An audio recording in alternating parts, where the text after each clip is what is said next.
आज हम करने वाले हैं एक एआई पर बेस्ड साई-फाई मूवी की स्टोरी एक्सप्लेन। मूवी की शुरुआत में हमें एक पुराने टीवी में एक आदमी के इंटरव्यू को दिखाया जाता है जो हमें एक कंप्यूटर की दुनिया के बारे में बताता है जिसका नाम है ग्रिड। कंप्यूटर के अंदर की एक ऐसी दुनिया जो हमारे जितने ही असली है और कहता है मैं कल्पना कर सकता हूँ कि पूरा शहर एक ढेर सारे डेटा से बना हुआ और आने वाले कुछ ही सालों में इंसान इस डिजिटल दुनिया में जा पाएंगे और आने वाले कुछ और सालों में ये डिजिटल दुनिया भी हमारी दुनिया में आ पाएगी। उसके बाद मूवी में हमें न्यूज को दिखाया जाता है। उस न्यूज में रिपोर्टर बताती है कि इन टॉम के सीईओ और वीडियो गेमर कुछ दिनों से गायब हो गए हैं। एक और न्यूज दिखाया जाता है जिसमें न्यूज रिपोर्टर बताता है कि केविन फ्लिप के पालन में कंपनी कॉर्पोरेट विवादों में कई सालों से घिरी हुई है। ऐसे ही हमें बहुत सी न्यूज को दिखाया जाता है। उसके बाद मूवी में हमें एक डिजिटल दुनिया को दिखाया जाता है जिसमें एक रोबोट सारे डिजिटल रोबोट को मार रहा होता है। उस रोबोट को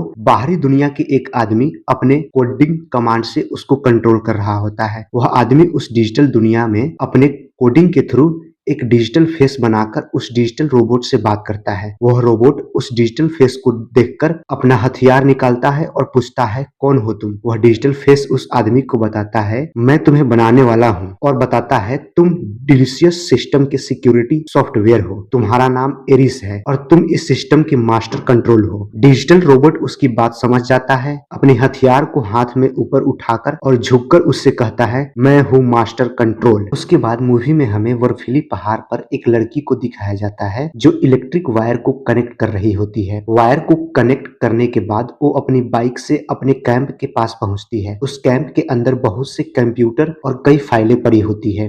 ये पूरा लैब उस लड़की के बहन की होती है जिसकी मौत कैंसर की वजह से हो जाती है। कंप्यूटर के अंदर उसकी बहन उसके लिए एक मैसेज छोड़ी होती है। उस वीडियो वाले मैसेज में उसकी बहन उसे बताती है कि मुझे पता था कि तुम एक दिन यहाँ पर जरूर आओगी और मैं चाहती थी कि हम दोनों एक साथ काम करें, लेकिन मुझे नहीं पता था कि मेरे साथ ऐसा हो जाएगा और मैं हमेशा तुम्हारे साथ हूँ। उस लड़की के साथ लैब में एक और आदमी हेल्प के लिए आया होता है। वो आदमी उस लड़की से कहती है तुम अपना काम करो और मैं काटी रोल बनाने जा रहा हूँ। लड़की कंप्यूटर में एक हार्ड डिस्क को लगाकर एक डिजिटल कोड को खोजने लगती है। उसके बाद मूवी में हमें डिजिटल रोबोट एरिस को बनाने वाले कंपनी के सीईओ को दिखाया जाता है जो बहुत से क्लाइंट को यह दिखा रहा होता है कि हम इस डिजिटल रोबोट को अपने दुनिया में ला सकते हैं। डिलीशियस कंपनी के सीईओ सभी को बताता है हमको उसकी डिजिटल दुनिया में जाने की कोई जरूरत नहीं है, वो खुद ही यहाँ आ रहे हैं। उसी टाइम एक 3D लेजर प्रिंटर स्टार्ट होता है। थोड़ी ही देर में एक बड़ा 3D स्ट्रक्चर तैयार कर देता है। कुछ ही सेकेंड में वो 3D स्ट्रक्चर एक डिजिटल टैंक का रूप ले लेता है। डिलीशियस कंपनी के सीईओ बताता है कि यह टैंक इतना मजबूत है कि सामने कितना भी मजबूत दीवार हो उसको भेद सकता है और बताता है कि जब हम डिजिटल वेपन्स बना सकते हैं तो डिजिटल सोल्जर क्यों नहीं। तभी उस डिजिटल टैंक के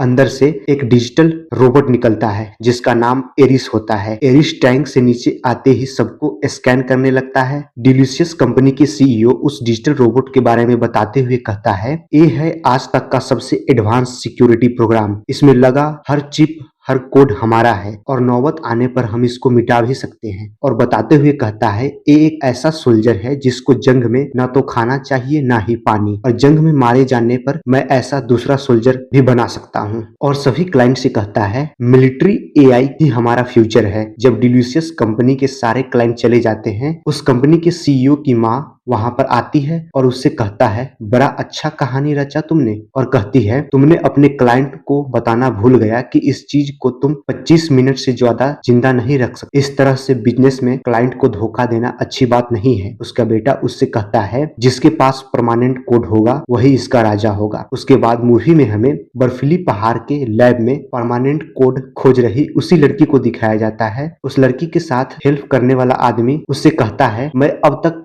100 काटी रोल खा चुका हूँ, मुझे लगता है तुम्हें अपने काम में डूब जाना तुम्हारी खानदानी बीमारी है। थोड़ी ही देर में परमानेंट कोड उस लड़की को मिल जाती है और वो दोनों बहुत खुश हो जाते हैं। वो लड़की कैमरे में रिकॉर्ड करते हुए परमानेंट कोड के बारे में बताता है और कहता है, हम इस कोड को टेस्ट करके देखने वाले हैं कि हम इस डिजिटल चीज को 29 मिनट से ज्यादा देर तक रोक सकते हैं या नहीं। लड़की अपनी 3D लेजर प्रिंटर को स्टार्ट करता है और एक डिजिटल ऑरेंज का पेड़ बनाता है और टाइमर को स्टार्ट कर देता है। उस लड़की के साथ आया हेल्प करने वाला आदमी उस डिजिटल ऑरेंज के पेड़ से एक ऑरेंज तोड़कर उस लड़की को देता है। 29 मिनट कंप्लीट होता है, फिर भी डिजिटल पेड़ खड़ा होता है। उसके बाद मूवी में हमें डिजिटल रोबोट एरिस को दिखाया जाता है, जो कंपनी के सीईओ कई बातों को दोहरा रहा होता है। अगर एआई रोबोट युद्ध में मारे गए तो हम ऐसे और भी रोबोट बना सकते हैं। उस डिजिटल दुनिया में एरिस रोबोट के साथ एक और वुमेन डिजिटल रोबोट होता है, जो एरिस से पूछता है, तुमको बाहरी दुनिया कैसी लगी? एरिस उसको बताता है, काफी दिलचस्प।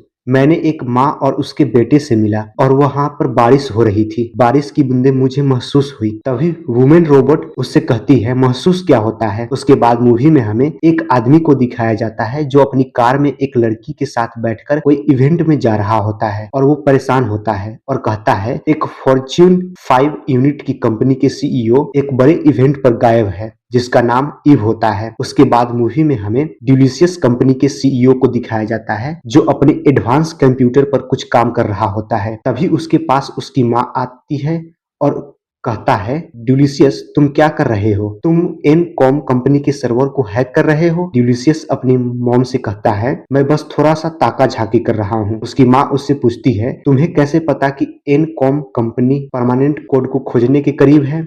डिलीशियस अपनी मॉम को इव किम लड़की के बारे में बताता है जो अपनी बहन के नक्शे दम पर चल रही है। वो कब से परमानेंट कोड के पीछे हाथ धोकर पड़ी है। डिलीशियस की माँ उसको मना करता है, लेकिन फिर भी डिलीशियस अपने डिजिटल रोबोट को एनकॉम कंपनी के सर्वर के अंदर हैक करने के लिए भेज देता है। उसके बाद मूवी में हमें एनकॉम कंपनी के डाटा सेंटर और उसके अंदर की डिजिटल दुनिया को दिखाया जाता है, जिसमें डिलीशियस के डिजिटल रोबोट एनकॉम कंपनी के डिजिटल वॉल को तोड़कर उसके अंदर घुस जाता है। एनकॉम कंपनी के डाटा सिक्योरिटी को पता भी नहीं चलता है क्योंकि वह कॉफी पीते हुए गेम खेल रहा होता है। थोड़ी ही देर में उसके डाटा सेंटर में अलार्म बजने लगता है और उसका डाटा सेंटर हैक हो जाता है।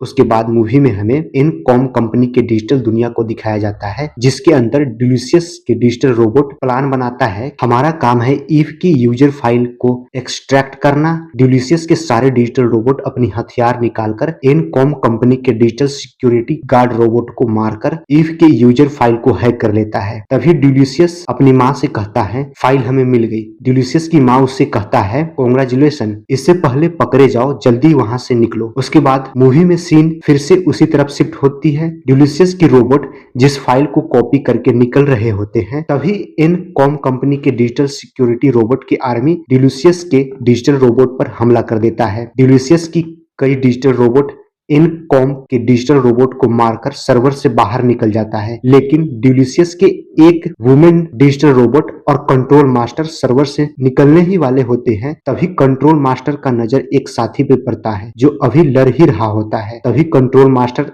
एरिक उस डिजिटल रोबोट को बचाने के लिए वापस जाता है। तभी डिलीशियस एक कमान से सारे डिजिटल रोबोट को खत्म कर देता है। उसके बाद मूवी में हमें फॉर्च्यून 5 यूनिट कंपनी के इवेंट को दिखाया जाता है, जिसमें एक अजय सिंह नाम के आदमी एक गेम लॉन्च के बारे में सभी को बता रहा होता है। तभी वहां की सारी चीजें हैक हो जाती है और उसके पीछे चल रही डिस्प्ले बंद हो जाती है। तभी अजय सिंह अनाउंस करता है कि कोई टेक्निकल प्रॉब्लम है, आप लोग थोड़ा इंतजार कीजिए, और स्टेज से चला जाता है। उसके बाद मूवी में हमें फिर से डिलीशियस को दिखाया जाता है जो अपने प्रोग्रामिंग कमांड के थ्रू डिजिटल दुनिया के अपने digital robot master control Eric से बात करता है और उससे कहता है, मिशन कंप्लीट। तभी मास्टर कंट्रोल डिलीशियस से पूछता है, हमारे एक साथी जो वहां पर फंस गया था उसके प्रोग्राम को रिग्रेट क्यों नहीं किया गया? डिलीशियस उसको बताता है कि जो भी प्रोग्राम अपने रास्ते से भटक जाएगा उसको डिलीट कर दिया जाएगा, और कहता है जल्दी से ईव को ढूंढो। उसके बाद मूवी में हमें अजय सिंह को दिखाया जाता है जो अपने इवेंट को छोड़कर कार में बैठकर कहीं जा रहा होता है। तभी वह डिलीशियस को कॉल लगाता है और उससे कहता है, तुम्हें पता है इनकॉम कंपनी का सर्वर हैक हो चुका है। डिलीशियस कहता है, तेरी तो अब रील बनने वाली है। तभी अजय सिंह उससे कहता है, अगर मैंने बता दिया कि तेरी ड्रामा यहाँ 29 मिनट चलती है तो तेरी फिल्म बन जाएगी। तभी ड्यूलिशियस गुस्से में आकर उससे कहता है चल फोन रख। उसके बाद मूवी में हमें ईव को दिखाया जाता है जिसके पास अजय सिंह का कॉल आता है। अजय ईव को बताता है कि हमारे सबसे बड़े प्रोडक्ट लॉन्च के दिन हमारा सर्वर हैक हो गया। हमने जो कुछ भी बनाया है वो सब भी बर्बाद हो रहा है, जल्दी से तुम यहाँ आ जाओ। ईव अजय से कहता है मुझे परमानेंट कोड मिल गया है, मैं जल्दी ही एनकॉम कंपनी में आ रही हूँ। तभी अजय ईव से कहता है ड्यूलिशियस को पता है कि तुम परमानेंट कोड के पीछे हो। ईव अजय सिंह से कहता है कोड एक ड्राइव में है, हमें इसे सुरक्षित रखना होगा। ईव एक बाइक लेकर पेन ड्राइव के साथ एनकॉम कंपनी के लिए निकल जाता है। उसके बाद मूवी में हमें ड्यूलिशियस को दिखाया जाता है जो अपनी 3D प्रिंटर से 2 डिजिटल एआई रोबोट को बनाता है और दोनों डिजिटल रोबोट से कहता है ईव किम को यहाँ लाने के लिए तुम्हारे पास 29 मिनट है। दोनों एआई रोबोट ईव किम को पकड़ने के लिए निकल जाता है। थोड़ी ही देर में दोनों डिजिटल रोबोट ईव की पहचान कर लेती है और उसके पीछे पड़ जाता है। ईव डिजिटल रोबोट से बचकर एक राउंड हाईवे की टनल के अंदर छिप जाता है। जैसे ही एक डिजिटल वुमेन रोबोट ईव के पास आता है, ईव अपनी बाइक को तेजी से चलाकर उसके ऊपर गिरा देता है जिससे डिजिटल वुमेन रोबोट नीचे गिर जाता है। ईव उस डिजिटल वुमेन रोबोट की बाइक को लेकर भाग जाता है। तभी ड्यूलिशियस के डिजिटल रोबोट एरिस उसके पीछे पड़ जाता है। थोड़ी ही दूर चलने पर उन दोनों में एक बड़ी टक्कर हो जाती है जिससे ईव और डिजिटल रोबोट एरिस दोनों जमीन पर गिर जाता है। ईव जल्दी से उठकर एक तालाब के किनारे आता है और उस ड्राइव को तोड़कर पानी में फेंक देता है। जैसे ही डिजिटल रोबोट ईव के पास पहुंचता है, उसके 29 मिनट पूरे हो जाते हैं और उसके सिस्टम्स काम करना बंद कर देता है। तभी वहां पर एक ड्यूलिशियस का हेलीकॉप्टर आता है जिस पर एक आदमी लेजर बीम गन लिया होता है। वह आदमी लेजर बीम को ईव पर चलाता है जिससे वह डिजिटल दुनिया में चला जाता है। उसके बाद न्यूज में ड्यूलिशियस का डिजिटल एआई रोबोट के चर्चे चलने लगते हैं। उसके बाद मूवी में हमें ड्यूलिशियस की माँ को दिखाया जाता है जो उससे कहता है तुमने यह क्या कर दिया। ड्यूलिशियस अपनी माँ को बताता है कि जब दुनिया को पता चलेगा कि मैंने क्या बनाया है तो ये सब माफ हो जाएगा। उसकी माँ उससे कहता है हमें लगता है कि हम दुनिया बदल सकते, इसी पर कंपनी अभी तक जिंदा है, लेकिन यही सोच इस कंपनी को खाक भी बना सकता है। उसके बाद मूवी में हमें ड्यूलिशियस कंपनी के सिस्टम के डिजिटल दुनिया को दिखाया जाता है जिसमें मास्टर कंट्रोल एरिस अपने डिजिटल दुनिया में ईव को लोड करता है। ईव जैसे ही डिजिटल दुनिया में आती है, एरिस से पूछता है मैं कहाँ हूँ। एरिस उसको बताता है कि तुम ड्यूलिशियस सिस्टम के सेंट्रल प्रोसेसिंग यूनिट में हो। तभी वहां पर एक वुमेन डिजिटल रोबोट आती है और एरिस से कहता है हमने सीक्वेंस आइडेंटिफाई कर ली है, यूजर के पास कोड है। तभी ईव उससे कहता है मेरे पास कोई कोड नहीं है, मैंने उस ड्राइव को तोड़ दिया था। एरिस ईव को बताता है कि कोड तुम्हारे अंदर है, तुम्हें याद हो या ना हो, तुमने उसे देखा था, इतना ही मेरे लिए बहुत है। तभी वुमेन डिजिटल रोबोट बोलती है हमारा ऑर्डर क्लियर है,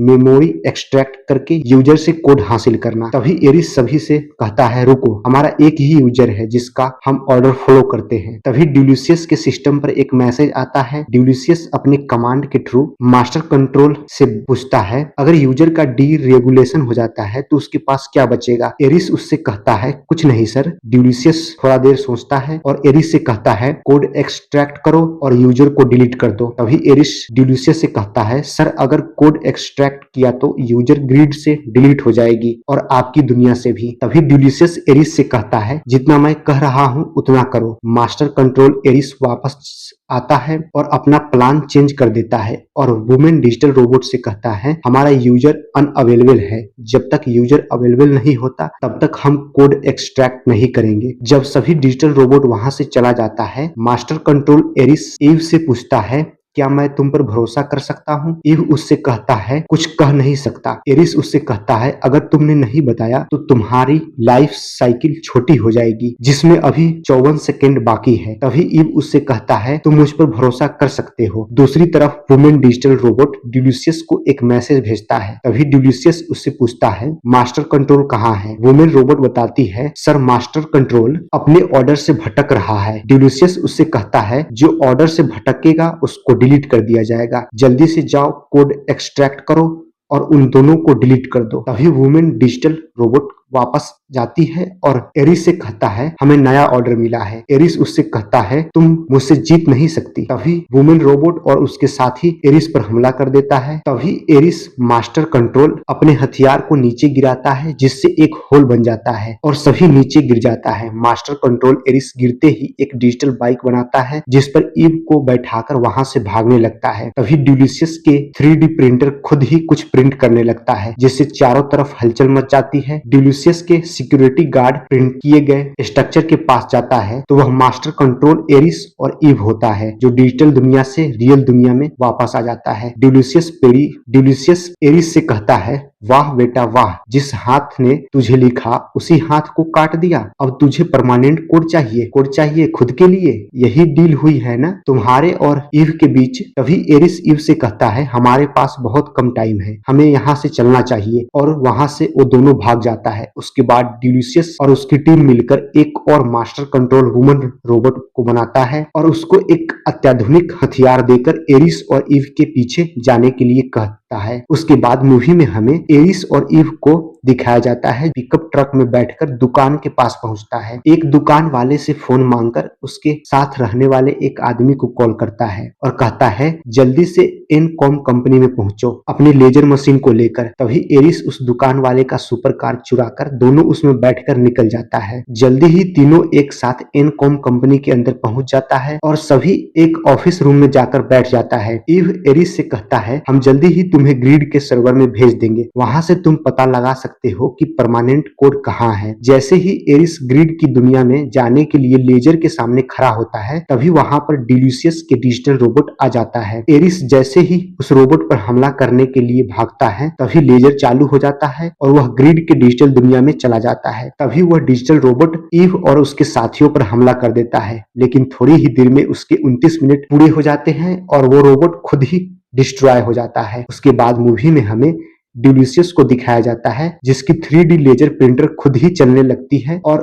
उसमें से एक डिजिटल रोबोट निकलती है और खुद के लिए एक बहुत बड़ा हथियार बनाने लगती है। तभी ड्यूलिशियस वहां पर आता है और उस रोबोट से पूछता है तुम्हें यह परमिशन किसने दिया और वह परमानेंट कोड कहाँ है। रोबोट बताती है कि आपने सर ऑर्डर दिया है। जब ड्यूलिशियस की माँ कंपनी की लेजर प्रिंटर को बंद करने आती है तो रोबोट उसको भी मार देती है। उसके बाद मूवी में हमें एडिस को दिखाया जाता है जो डिजिटल दुनिया में एक बुढ़ा से मिलता है। बुढ़ा उससे पूछता है कैसे हो प्रोग्राम, तुम यहाँ क्या खोज रहे हो। एरिस उससे कहता है जिंदगी जो मुझे परमानेंट कोड से मिल सकती है। दूसरी तरफ ईव और उसके साथी कुछ कर रहे होते हैं। तभी ईव के साथी उससे कहता है हमारे तरफ कुछ बहुत बड़ा उड़कर आ रहा है। ईव उससे कहता है ये तो डिल्यूशियस के डिजिटल रोबोट है, जब तक हम डिल्यूशियस के नेटवर्क को बंद नहीं करेंगे तब तक ये डिजिटल रोबोट आते रहेंगे। इस बिल्डिंग से नीचे जैसे ही देखने के लिए आता है तभी एआई रोबोट उस पर हमला कर देता है। उस रोबोट को मारने के लिए जो फाइटर जेट्स आते हैं, एआई रोबोट अपनी लेजर बीम से फाइटर जेट को भी मार गिराता है जिससे चारों तरफ तबाही मच जाता है। तभी ईव को डिल्यूशियस के एआई डिजिटल रोबोट अपने लेजर बीम से चारों तरफ से घेर लेता है। उसके बाद सीन दूसरी तरफ शिफ्ट होता है और हमें एरिस को दिखाया जाता है जिसको परमानेंट कोड मिल जाता है। एरिस उस बुढ़े को बाय कहकर रियल दुनिया में वापस आ जाता है। जैसे ही वो वापस आता है तो देखता है कि डिल्यूशियस के एआई रोबोट ईव को पकड़कर अपने साथ ले जा रहा होता है। एरिस उस पर हमला कर देता है जिससे उसकी डिजिटल गाड़ी पलट जाती है। तभी डिल्यूशियस की एआई रोबोट और उसके बीच लड़ाई हो जाती है। दूसरी तरफ ईव की टीम मिलकर डिल्यूशियस के सर्वर को हैक कर लेता है जिससे डिल्यूशियस के सारे एआई रोबोट डिस्ट्रॉय हो जाता है और डिल्यूशियस के एक मास्टर कंट्रोल यानी रोबोट मरते हुए एरिस से कहता है मैंने अपना ऑर्डर फॉलो किया, तुम्हारा क्या होगा। एरिस उससे कहता है मुझे नहीं पता। उसके बाद मूवी में हमें डिल्यूशियस को दिखाया जाता है जिसकी कंपनी के अंदर उसको पकड़ने के लिए एक आर्मी की टीम आती है। जैसे ही आर्मी की टीम दरवाजा को तोड़ता है, डिल्यूशियस अपने 3D प्रिंटर लेजर को चालू करता है और डिजिटल दुनिया में चला जाता है। इसी के साथ मूवी की कहानी खत्म होती है। इससे हमें पता चलता है कि एआई को हम अगर गलत तरीके से यूज करें तो हमारे लिए कितना खतरनाक हो सकता है।